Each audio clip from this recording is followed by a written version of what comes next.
প্রিয় শ্রোতা, আসসালামু আলাইকুম। গরিবের বউ সবার ভাবি, আমাদের গ্রামাঞ্চলে একটি প্রবাদ আছে, কিন্তু আমি এই কথার সাথে একমত নই। গরিবের বউ নয়, গরিব যদি শক্তিশালী হয় তার বউকে ভাবি বলবে না। আমার মনে হয় দুর্বলের বউ সবার ভাবি। আমি এ কথাটি বললাম বর্তমান অন্তর্বর্তীকালীন সরকারের উপদেষ্টাদের দিক তাকিয়ে এবং তাদের দ্বারা গঠিত সংস্কারের জন্য যে সমস্ত কমিশন গঠন করা হয়েছে তাদেরকে নিয়ে একটু কথা বলতে চাই। আজ দেশের এমন একটা পরিস্থিতি, 15 বছরে বিনির্মাণ হয়েছে,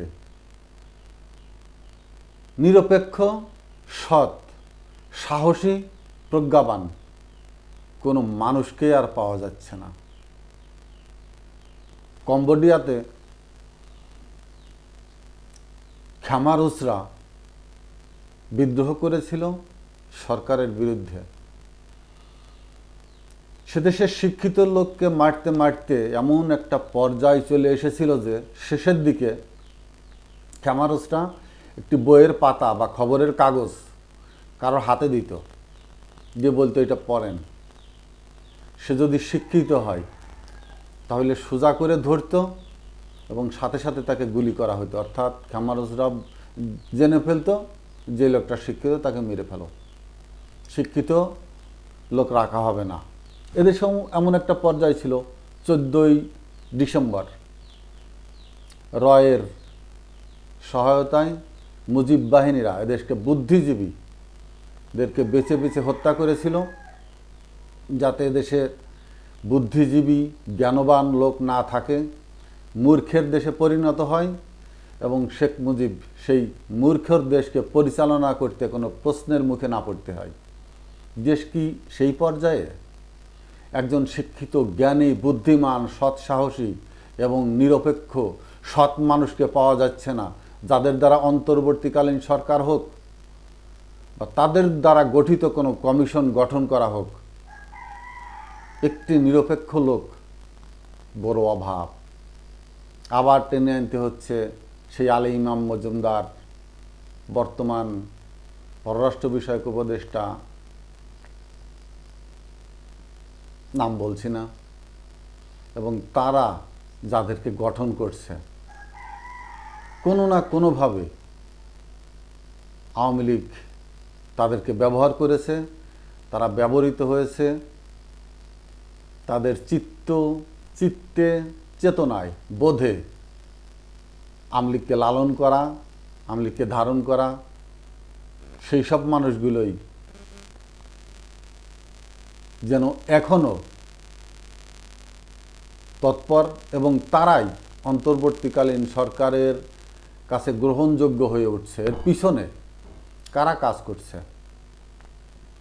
আসিফ নজরুল সাহেব প্রথমে যে শক্ত হাতে, আমি শক্ত হাত বলতে এখানে এই বলছি যে তরবারি ধরার শক্ত হাত নয়, এখানে তরবারি ব্যবহৃত হবে, কিন্তু সেটা আইনের শাসন প্রতিষ্ঠায়, আইন প্রয়োগের ক্ষেত্রে, ন্যায়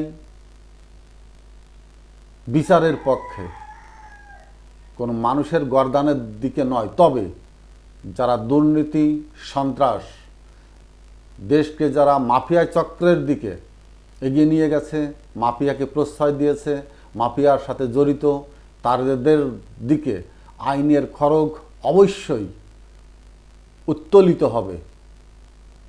কিন্তু আমরা এতটা নষ্ট, এতটা পচে গেছি যে সিংহভাগ মানুষ আমরা কা কা করে উঠতে শুরু করলাম, শিয়ালের মতো ঘেউ ঘেউ করতে শুরু করলাম। আজ যেভাবে বিপ্লব সংগঠিত হলো, বিপ্লবটি ফ্রান্সের বিপ্লবের মতো হতে পারত, রুশ বিপ্লবের মতো হতে পারত, ইতিহাস সৃষ্টি করতে পারত। কিন্তু সেই বিপ্লবকে গলা টিপে যেন হত্যা করা হলো। অর্থাৎ সাধারণ মানুষ যারা বিপ্লব করলো, বিপ্লব ঘটালো, বিপ্লবী হয়ে সামনে আসলো, তারা যখন ঘরে ফিরে গেল, তারা যখন ভাবলো আমরা স্বাধীনতা পেয়েছি, এই বিশ্বাসে যাদের হাতে দেশ গড়ার দায়িত্ব দিয়ে গেল, তারা যেন আবার পুনরায় পিছনের দিকে ফিরে যাচ্ছে। অন্তত আপাত দৃষ্টিতে যেটা মনে হচ্ছে, সৎ, সাহসী, শক্তিবান লোকের হাতে কোনো কমিটি বা অন্তর্বর্তী সরকারের ভিতরেও মিউ মিউ টাইপ কিছু লোক আছে যারা মিন মিন করে কথা বলছে, মিন মিনের স্বভাবে চলছে। মাত্র এই কয়েকজন অন্তর্বর্তীকালীন সরকারের ভিতরে ৩-৪ জন মহিলা, আমার বলবে যে হয়তো মহিলা বিদ্বেষী বা বিভিন্ন কথাবার্তা, সেটা না। কিন্তু সব সময় তো সব কাজে সব জায়গায় কোটা পদ্ধতি, লিঙ্গ পদ্ধতি, এই লিঙ্গের ভেদাভেদ পদ্ধতিটা তাদেরকে রাখতে হবে, সাথে রাখতে হবে, না কথা হবে, সব কিছু সব জায়গায় হয় না। যুদ্ধর মাঠে সম্মুখভাবে যারা যুদ্ধ করে, হ্যাঁ নারীরাও যুদ্ধ করে, কিন্তু কোথায় করে সেটা আমি জানি, আমি একজন সৈনিক। সম্মুখভাবে শক্তিশালী, পৌরুষদীপ্ত, সুপুরুষ সৈনিকের প্রয়োজন। আপনি এমন কারোর সাথে পা জড়িয়ে ফেলবেন না যেন ওই দুজনকে আপনার পা দিয়ে টেনে আনতে আপনার সামনে এগোতে কষ্ট হয়। এখনো সময় আছে। অন্তর্বর্তীকালীন সরকারে যারা আছেন বা যাদের দ্বারা কমিটি গঠিত হচ্ছে, খুঁজলে হয়তো পাবেন, পরিষ্কারভাবে। ডক্টর ইউনূস সবাইকে চেনেন না, এদেশে থাকেন না, কিন্তু এর পিছনে যারা আছেন তারা এদেরকে সহায়তা করুন এবং সেই স্বৈর শাসকের প্রেতাত্মা যারা এখনো কুসকুস কুলকুল কাওয়া কাদেরের মতো কাকা করেই যাচ্ছেন, তাদেরকে থামাইতে হবে। বিপ্লবটা কেন বিপ্লব হলো না? আমি যেটা বললাম, ফ্রান্সের মতো, রাশিয়ার মতো ঐতিহাসিক বিপ্লবে এটা ইতিহাসে লিপিবদ্ধ হবে না।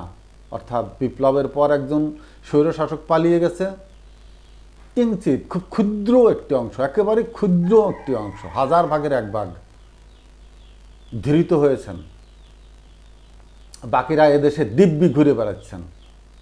তাদেরকে ধরা হয়নি, ধরা হচ্ছে না, তাদেরকে ছেড়ে রাখা হয়েছে। অর্থাৎ গলা কেটে দিয়ে পুরো বডিকে রেখে দিয়ে কি সংস্কার হবে?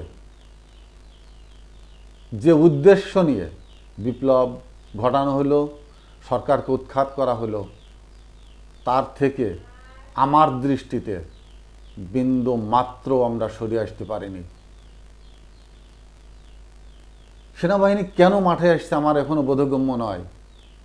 কাদেরকে চেপে রাখার জন্য? 15 বছর ধরে একটি দল গৃহহারা, সংসারহারা, সন্তানহারা, কর্মহীন, পথের ভিখারির মতো ঘুরে বেরিয়েছে, মামলার পর মামলা, সর্বনিঃস্ব হয়ে গেছে তারা। বিপ্লব ঘটানোর পর তাদেরকে একটু কথা বলতে দেওয়া হলো না, তাদেরকে মামলাটা পর্যন্ত করতে দেওয়া হচ্ছে না, হয়নি। কথা বলা হয়েছে, তাহলে কি আমরা পুরন্ধাজে ফিরে যাব? তাহলে যারা নির্যাতিত, অত্যাচারিত হলো, এর ক্ষয়ক্ষতি, এর ঘা কিভাবে পূরণ হবে? আপনারা সরকারিভাবে করেন, কিন্তু না, আপনারা তো তাদেরকে পোষণ করছেন, তাদেরকে ধারণ করছেন, তাদের লালিত স্বপ্নকে আপনারা বাস্তবায়নের দিকে এগিয়ে যাচ্ছেন। কোন দিকে যাচ্ছেন আপনারা? দৃশ্যত পরিবর্তনের কোনো সুখবর নেই, পাওয়া যাচ্ছে না। এবং যাদেরকে আপনারা সামনে টেনে আনছেন তারা তাদেরই লোক যাদের বিরুদ্ধে এদেশের মানুষ আন্দোলন করল, গণ অভ্যুত্থানের সৃষ্টি করল। বিপ্লবটিকে ঐতিহাসিক করে তুলতে হলে যাদের বিরুদ্ধে বিপ্লব, তাদেরকে উৎখাত করতে হবে, দেশ থেকে নয়, রাজনীতির থেকে, দেশ থেকে নয়, ক্ষমতার থেকে। পুঁজিবাদী, সাম্রাজ্যবাদী, মধ্যভোগী এরা সবই আওয়ামী লীগের সাথে জড়িত। যারা টেন্ডারবাজি করেছে, শামীম ওসমানদের মতো, যারা সাম্রাজ্য তৈরি করেছে নিক্সনদের মতো, যারা সেনাতান্ত্রিক ক্ষমতা প্রয়োগ করে জনগণকে ত্রাসের মুখে রেখেছে, এদেরকে সর্বস্ব নিঃস্ব না করা পর্যন্ত কোনো সংস্কারই কাজ হবে না। বইতে, সংবিধানে সংস্কার করে কাজ হবে না। সংস্কার করতে হবে সমাজের থেকে, পরিবার থেকে, নিম্ন স্তরের মানুষের মধ্য থেকে নিয়ে আসতে হবে, যাদের হাতে কুক্ষিগত সমস্ত সম্পদের সমবন্টন করে সাধারণ মানুষের মাঝে বিলিয়ে দিতে হবে। না হলে সংস্কার সবই কাগজের মধ্যেই থেকে যাবে। দেশে আবার তারাই ফিরে আসবে যাদের বিরুদ্ধে আমরা লড়েছি, এবং তাদের সেই শানিত হাতের তীক্ষ্ণ নখের থাবা আপনাদেরই গলায় চেপে ধরবে। অতএব সাবধান। দায়িত্ব নিলে পৌরোহিত্য দীপ্তে দায়িত্ব নিয়ে দেশের সংস্কারে হাত দিন। না হলে দুর্বলের ওয়াইফের মতো, দুর্বলের স্ত্রীর মতো রাস্তার পঙ্গু ফকিরও আপনার দিকে চিমটি কাটবে, টিটকারি মারবে, ভাবি বলে পিছন থেকে সম্বোধন করবে। আসসালামু আলাইকুম।